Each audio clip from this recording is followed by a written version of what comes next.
এই জীবকে উদ্ধার করার জন্যে সে কী করেছে, নিজে আসতেছে, অবতার আসতেছে, গ্রন্থ আসতেছে, সাধুগুরু বৈষ্ণব আসতেছে।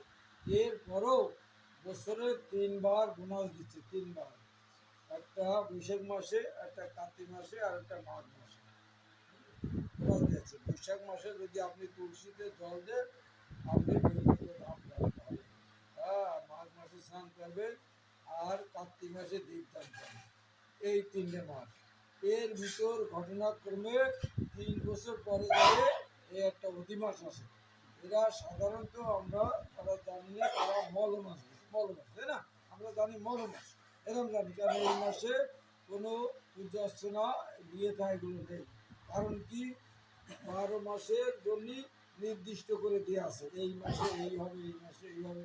আর এই যে মাসে, এই মাসে কিছু দেওয়া নেই, বুঝতে পারো? কারণ এই মাসটা তখন ভগবানের কাছে যে আত্মি নিবেদন করতেছে, হে ভগবান, হে পুরুষোত্তম, তুমি আমার যে এই মাস এই আনলে পৃথিবীতে, তাহলে আমার কী হবে, আমার কী সার্থকতা আছে?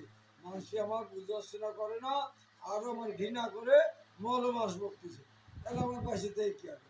তখন ভগবান তো করুণার সিন্ধু, ভগবান হচ্ছে করুণার সিন্ধু।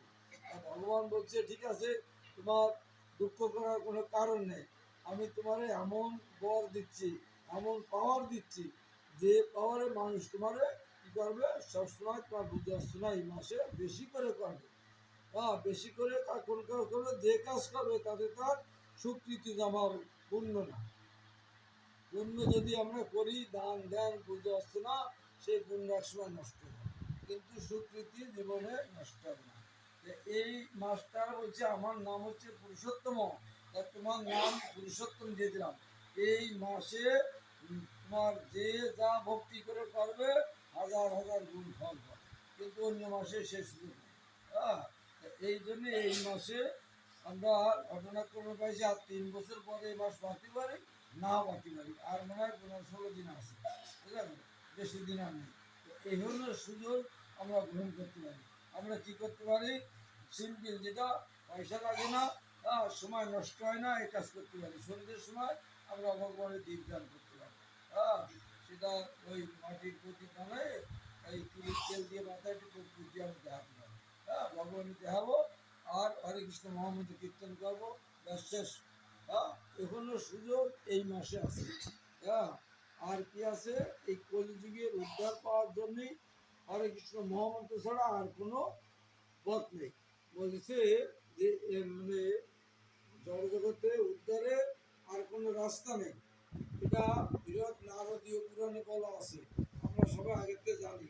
হরের নাম, হরের নাম, হরের নাম, ওই কেবলম কলম নাস্তব নাস্তব গতিরন্যতা। কলিযুগে এই মহামন্ত্র ছাড়া গতি নেই। এখন প্রশ্ন থাকতে পারে, আমি বুঝে আসছি না, ধান ধান যদি করি তাহলে কী হবে? বুঝে আসছি না, ধান ধান করলে কী হবে? যেমন জেলখানায় যদি কেউ যায়, সে জায়গায় টাকা পয়সা দিতে হয়, যদি না দেওয়া হয় তাহলে একদম এই গরমে একটার সাথে একটা ঠাইছে এরকম শোয়াবে। আর ভাতও কম দেবে, খাদ্য খাওয়া কম দেবে। আপনি কিছু টাকা দিলেন, দিলে কী করবে, আলাদা একটু শুতে দিল, একটু বেশি খাতে দিল। এই জায়গায় আমরা কিন্তু জেলখানার ভিতরে তো আমরা বেরোতে হবে। তেমনি আমরা যত কিছু করি না কেন, এই জড় জগতে আমি থাকতে হবে। যেমন কর্ম সেরকম ফল হবে। দুর্লভ মনুষ্য জন্ম পেয়ে মানসিক যে কাজ, সেই কাজ যদি না করি, কুকুর বিড়ালের মতন যদি কাজ করি, একটা কুকুর কী করতেছে, খাচ্ছে, ঘুমোচ্ছে, বাচ্চা কাচ্চা হচ্ছে, আবার ভয় ধরে আছে, বুঝছে না? মানুষও তো সেই একই কাজ আমরা করতেছে। আর প্রশ্ন থাকতে পারে, মানুষের সাথে কুকুরের কোনো তুলনা আছে? আমার গাড়ি আছে, আমি সাঁ করে আমার জলের নিচে চলে যেতে পারি। এটা ঠিক আছে। তারপরে কুকুর কী খায়, বিভিন্ন জায়গায় যে ফুটে মুটে একটু খায়।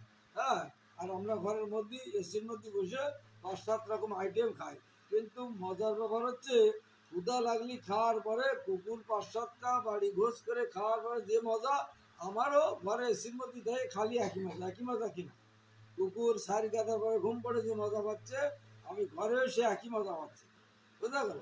তো কুকুরও যা করতেছে, আমিও তাই করতেছি।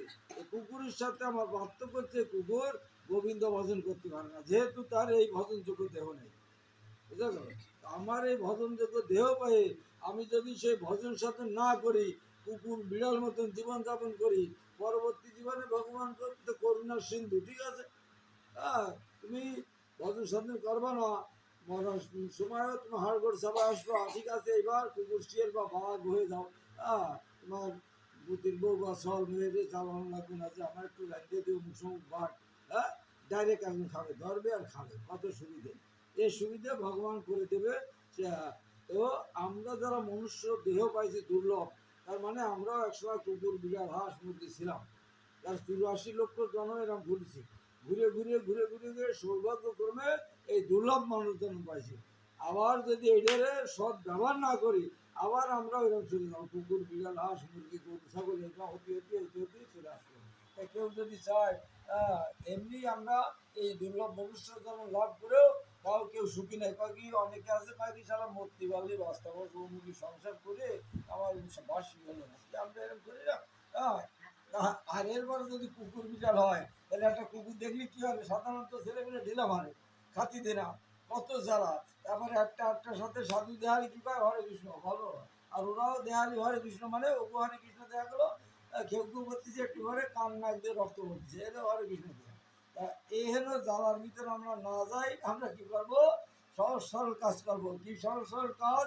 সকাল বিকেল যখনই আমি সময় পাবো, আপনার সংসার ঠিক রাখিয়ে যখনই সময় পাবেন তখন হরে কৃষ্ণ মহামন্ত্র জপ করবেন। আপনি মুরগির চরণ সেবা করেন, আর 14 বার দোকানে মিথ্যে কথা কন, শুভর সঙ্গে মিথ্যে কথা কন, তাতে কিছু যা আসবে না। আপনি কি করবেন, যখনই সময় পাবেন মালা জপ করবেন। আর একাদশী আসলে একাদশী না করে একাদশী পঞ্চদশী বাদ দিয়ে আপনার যতবার খিদে লাগবে 14 বার আপনি খাবেন। এ হলো সুযোগ, অন্য কোনো যুগই ছিল না, হবে না। এই সুযোগটা আপনি করবেন, তাহলে কি হবে? আর এই 12-14 দিন আছে, এই 12-14 দিন আপনি দিন দেখান। হরে কৃষ্ণ। তাহলে কি হবে, পরবর্তীতে আবার মনুষ্য জন্ম লাভ হবে। মনুষ্য জন্ম লাভ হবে না শুধু, আমরা যে স্তরে আছি এতে উচ্চ স্তর, অর্থাৎ সাধুগুরু বৈষ্ণবের ঘরে জন্মগ্রহণ হবে। সাধুগুরু বৈষ্ণবের ঘরে জন্মগ্রহণ হবে এবং ছোটবেলাতেই আমরা প্রসাদ দিতে পারবো, নামগুলো কীর্তন করতে পারবো। এ হলো সুযোগ।